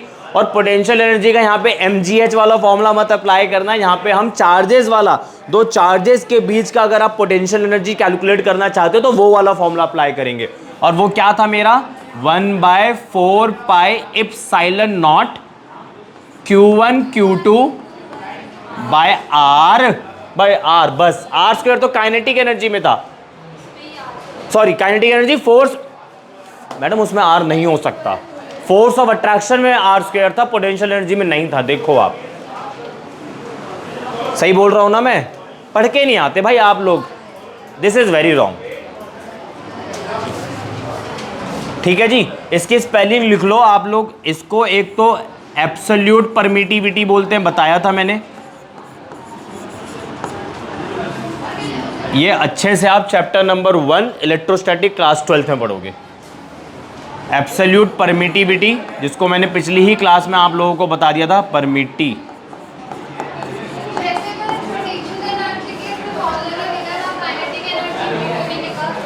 भाई काइनेटिक एनर्जी तो एक चार्ज की निकाल, एक पार्टिकल की निकाल रहे हो ना काइनेटिक एनर्जी, और पोटेंशियल एनर्जी दो पार्टिकल के बीच में। ये तो बड़ा सिंपल सा फॉर्मूला, इसमें तो कोई कंफ्यूजन होना ही नहीं चाहिए। वहां में भी कंफ्यूजन आपको अराइज हो जाए, वो समझ में। Q इंटू वी वो तब था जब आप पोटेंशियल डिफरेंस अप्लाई करते थे और बीच में चार्ज को उठा के रख दिया करते थे। सही बोला है ना? पोटेंशियल डिफरेंस आपने अप्लाई करा था। मैंने आपको क्या बोला था? जब आप किसी चार्ज पार्टिकल को रख देंगे across the potential difference V, तो चार्ज आपका मोशन में आ जाएगा, तब उसमें जो काइनेटिक एनर्जी होगी Q into V. Q1 Q2 आपका चार्ज है, अगर आप इसको Q1 बोल दो तो वो Q2 हो जाएगा, या उसको Q1 बोल दो तो ये Q2 हो जाएगा, उसमें कोई टेंशन वाली बात नहीं है। ठीक है? और R है दो चार्जेस के बीच का डिस्टेंस, तो ये R मिनिमम ही तो निकालना है भाई। आप पॉइंट बी में पोटेंशियल एनर्जी रख रहे हो ना, तो इसकी जगह, अबे क्या आ गया,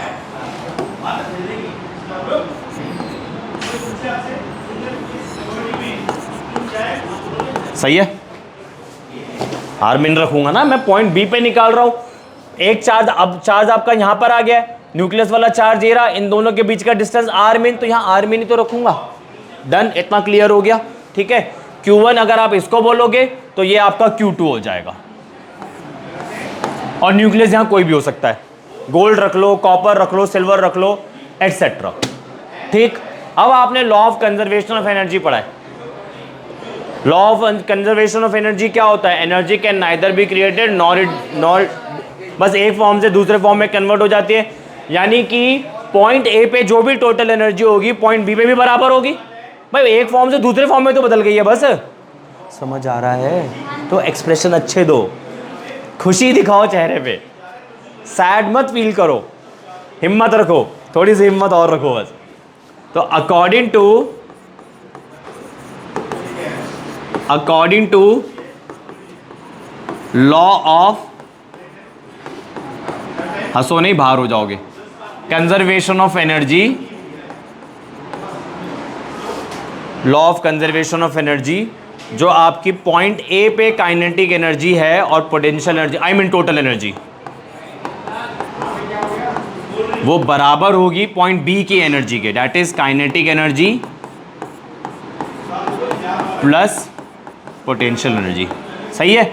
जिसमें से इधर तो पोटेंशियल एनर्जी आपकी जीरो हो गई और इधर काइनेटिक एनर्जी आपकी जीरो हो गई, यानी कि kinetic energy at point A is equal to potential energy at point B. सही है ना? Kinetic energy at point A is equal to potential energy at point B. चलो अब फॉर्मूले देख लेते हैं एक बारी, अब खत्म हो गया। काइनेटिक एनर्जी कितनी है? Half M alpha, half M alpha मतलब mass of alpha particle, v alpha square velocity of alpha particle is equal to 1/4 pi epsilon nought को के लिख देता हूं, वो तो के ही था हमारा। इधर मेरा क्या आ जाएगा? Q1 Q2 by R। ठीक है? अगर आप कोई न्यूक्लियस रखना चाहते हो, जैसे मैं देख लेता हूं यहां क्या न्यूक्लियस रखा है मैंने, यहां कोई न्यूक्लियस नहीं रखा, फॉर्मूला बनाया बस अब खत्म हो गया क्वेश्चन। अब रीअरेंजमेंट करनी है, अब बस रीअरेंजमेंट करनी है। इस R मिन को उठा के यहां कर दो, ठीक है? बाकी सारा इधर कर दो, K Q1 Q2, ये 2 ऊपर आ जाएगा, ये सब नीचे आ जाएगा, M alpha V alpha square, बस खत्म हो गया।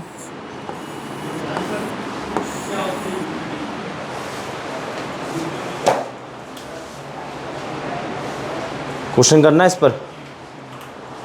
हाँ, कितने अच्छे बच्चे हो, मन की बात तुम्हारी ना, कितने प्यार से बोला हाँ सर, नेकी और पूछ। मुझे तो हाँ सुनाई दिया भाई, मुझे आपका भी हाँ सुनाई दिया, मास्क से फिल्टर होके आवाज़ आई थी आपकी, अभी भी हाँ सुनाई दे रहा है। मैंने सुना है कि हाँ का मतलब ना, ना का मतलब हाँ, ऐसा कुछ होता है? चलो इस क्लास में होता है, लिखो। एक क्वेश्चन कर लो बस, हाँ ये कॉपी कर लो, इसके बाद एक क्वेश्चन कर लो, हाँ बस एक कर लो। क्वेश्चन बड़ा है, 3 पार्ट है, एक पार्ट कराऊंगा कसम से, आपकी कसम एक पार्ट कराऊंगा। कह रहे सर आपका ट्रैक रिकॉर्ड बहुत बढ़िया है कसम के ऊपर तो। नहीं छोटा कराऊंगा कसम से, छोटा कराऊंगा आप लोगों की कसम। हाँ सर कसम की बात तो मत ही करो, आपका ट्रैक रिकॉर्ड बहुत बढ़िया है इसको लेकर। बच्चे घूर रहे हैं मेरे को, कोई बच्चे तो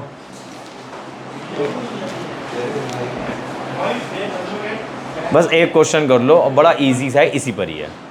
3 पार्ट है, एक ही पार्ट कराऊंगा सच्ची में, भरोसा करके देखो एक बारी।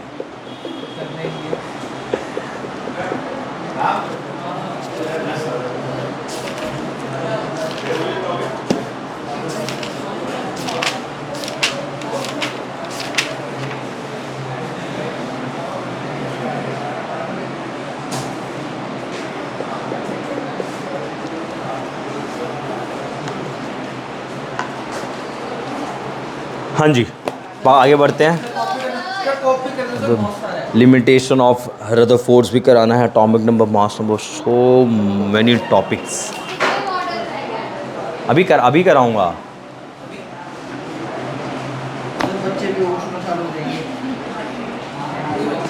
कोई बच्चे तो घूर रहे हैं मेरे को, बस थोड़ी देर और घूरेंगे, लेजर लाइट निकलने लग जाएगी आंखों से। Super women, cyclops female version. चलो क्वेश्चन बोलूं। तुम टाइम पास कर रहे हो क्या, बोल करके कॉपी करने दो, कॉपी करने दो।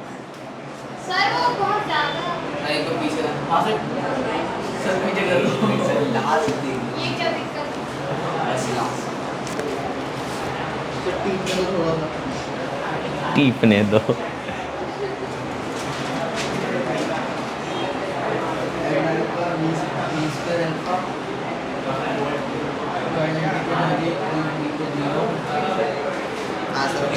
बढ़े आगे।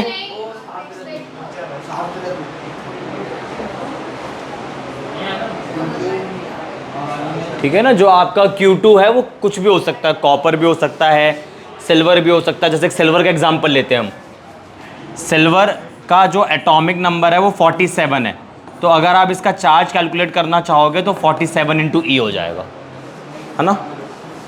न्यूक्लियस का जो चार्ज होता है वही तो इसका चार्ज होगा, तो 47 is the number of proton, और एक प्रोटॉन पे कितना चार्ज होता है ई, तो 47 इंटू ई। लास्ट नहीं लिख रहा हूँ सर, बस वो लास्ट की भी लिख रहा हूँ। स्पीड नहीं बढ़ाओगे तो कसम से और पढ़ा दूंगा। सर पढ़ा दूं। सर नेक्स्ट कर दो, राइट डाउन द क्वेश्चन। ये तो लिख दो, लिख लिया sir.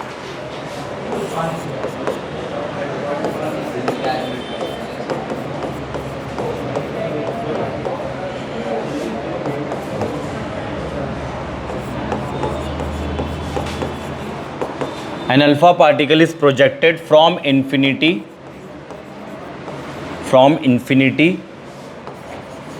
with velocity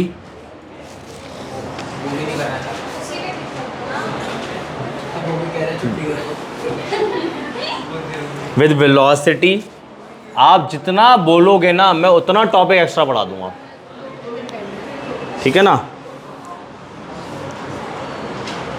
velocity v naught towards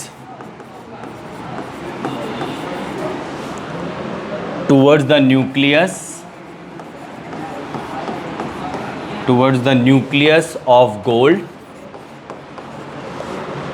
atom. Find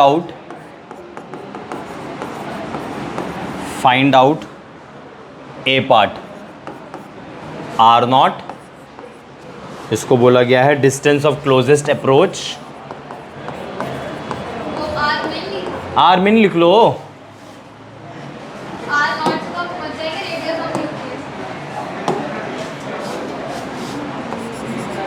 are min distance of closest approach, बस यही कैलकुलेट कर लेना आप, बस ए पार्ट, बाकी बी और सी कल देखेंगे।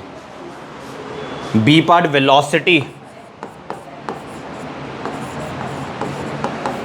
velocity of alpha particle at a distance 2 r min 2 r min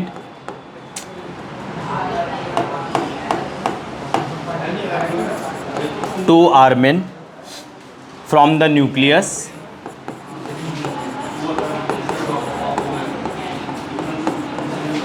nucleus C part.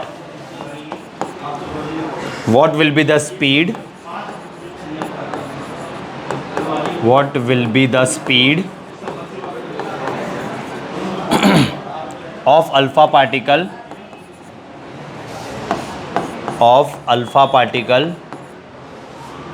if it reaches only to r min by 2 and d part percentage change in speed. इसका बस एक ही part करना है, पहला part आपने करना है, ठीक है जी। और गोल्ड का एटॉमिक नंबर ले लो 79। चलो बस ये एक पार्ट अभी करना है बस।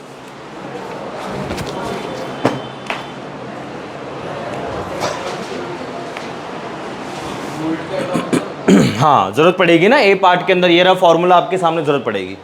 हीलियम का आपको पता है, अल्फ़ा पार्टिकल Q1 आपको पता है, Q2 आपको पता है, K आपको नहीं डालना, छोड़ दो उसको, ठीक है। M अल्फ़ा पार्टिकल भी छोड़ दो, V अल्फ़ा पार्टिकल भी छोड़ दो, वैसे दे रखा है V alpha particle V not बोला हुआ है वेलोसिटी, बस इसमें जो कांस्टेंट है उसे छोड़ दो, जो वैल्यूज़ गिवन है उसे पुट कर दो। हाँ एटॉमिक नंबर कुछ भी नहीं, कांस्टेंट हो कांस्टेंट ही रहने दो, एक जनरल रिलेशन बन जाएगा आपका। बस जब मैंने कुछ दिया ही नहीं, M अल्फ़ा कहने को आप डाल सकते हो, पर मत डालना, छोड़ दो M अल्फ़ा को, ठीक है। V अल्फ़ा भी नहीं है हमारे पास, डैट इज़ V नॉट भी नहीं है हमारे पास बस कहने को Q1 है Q2 है, बस डाल दो बस। आर मिन का फॉर्मूला आपके सामने ही है।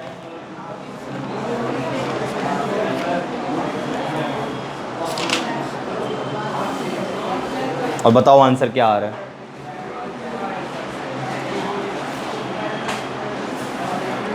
ए पार्ट करना है बस,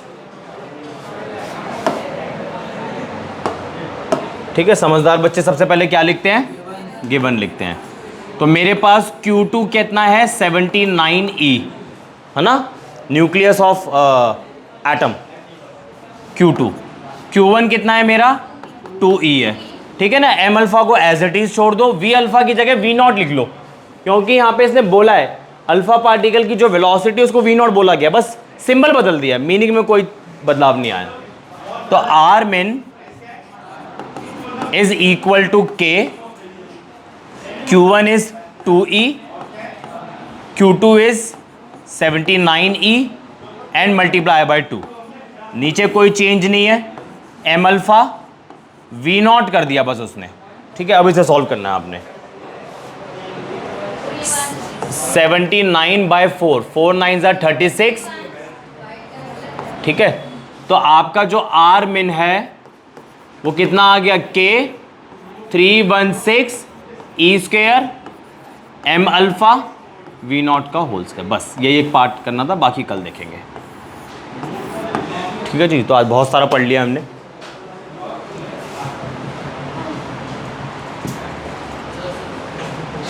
सबसे पहले जे Thomson model of an atom पढ़ा, रेडियो एक्टिविटी डिस्कस करी। रेडियो एक्टिविटी का मतलब क्या होता है, spontaneous emission of alpha beta and gamma particle. क्या हुआ, मुझसे बोलो, छूट गया कुछ, जल्दी से कॉपी करो।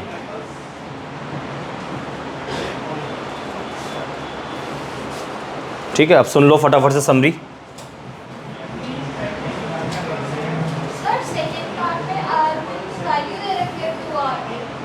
हाँ, हमने आर मिन को बदल दिया, ट्वाइस कर दिया एक केस में, एक केस में हाफ कर दिया, तो वो हम कल देखेंगे, ठीक है। अभी समरी कर लो, समरी है हमारी आज की।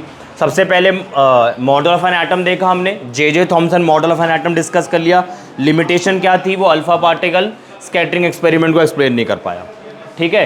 फिर हमने रेडियो एक्टिविटी देखी। रेडियो एक्टिविटी का मतलब क्या होता है? Spontaneous emission of alpha beta and gamma particle. ऐसे एलिमेंट जिनमें से ये रेडिएशंस एमिट होती है उन्हें हम बोलते हैं रेडियो एक्टिव एलिमेंट, और इस प्रोसेस को रेडियो एक्टिविटी बोलते हैं।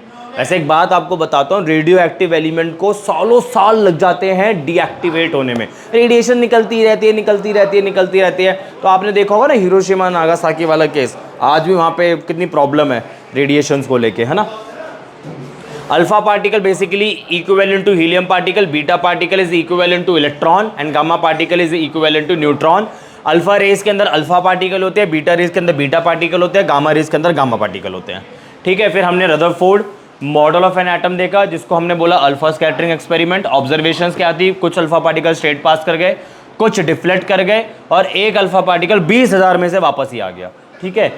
ऑब्जर्वेशन कंक्लूजन क्या है? एटम के सेंटर में न्यूक्लियस है, nucleus carry positive sign, nucleus के अंदर प्रोटॉन और न्यूट्रॉन होते हैं, प्रोटॉन और न्यूट्रॉन को न्यूक्लियॉन बोलते हैं। एटम के न्यूक्लियस वाले पोर्शन को न्यूक्लियर पार्ट बोला जाता है, न्यूक्लियस को छोड़ के बाकी सारे पोर्शन को एक्स्ट्रा न्यूक्लियर पार्ट बोला जाता है, ठीक।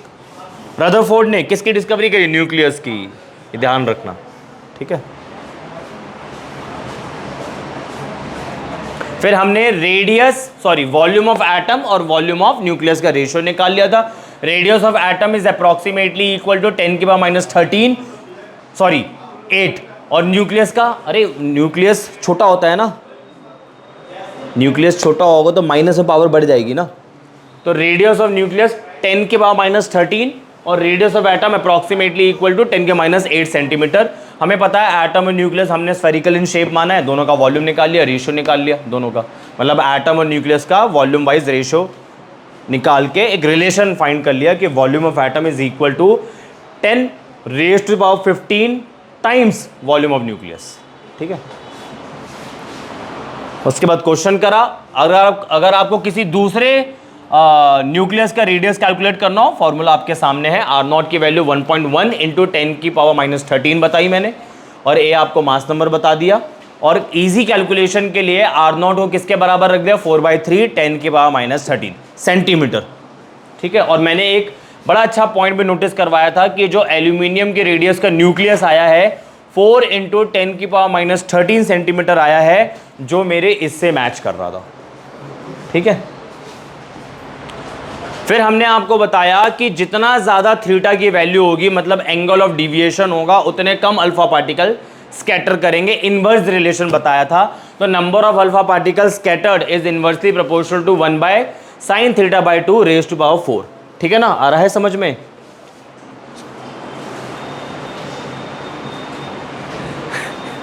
क्वेश्चन करा, ठीक है। Distance of closest approach calculate करा, जिसके अंदर हमने आर मिन की वैल्यू बताई थी, ठीक है। इसकी अच्छी खासी डेरिवेशन देख ली, छोटी सी हमने।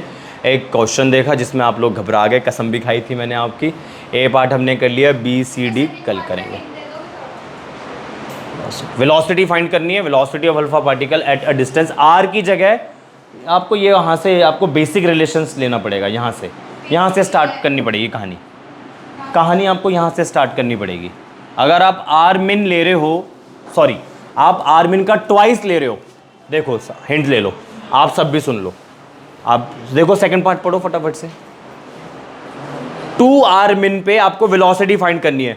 ये देखो r min पे आपका अल्फा पार्टिकल यहां पे था ना, तो काइनेटिक एनर्जी 0 हो गई थी, पोटेंशियल एनर्जी की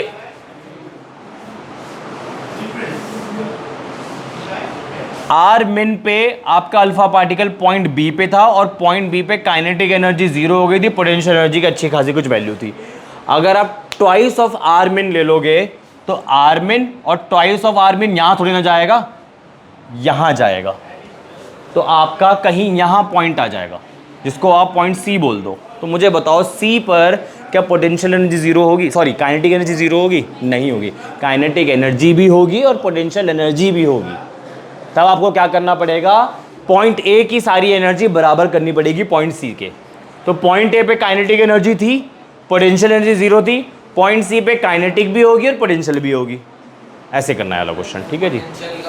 अरे कल करा देंगे। दो कौन सा वाला डालोगे? पोटेंशियल एनर्जी का चार्ज वाला फॉर्मूला सामने ही है आपके, kinetic energy half M V square, उसको हम कल देखेंगे। आपको हिंट दे दिया, ट्राई मान लेना, हो जाए तो ठीक है, नहीं हो जाए तो भी ठीक है, ठीक है जी। फिर हमने एक क्वेश्चन करा, ए पार्ट बी पार्ट का हिंट भी ले लिया है, ठीक है जी, that's all for today and for more chemistry related videos subscribe my channel. Thank you.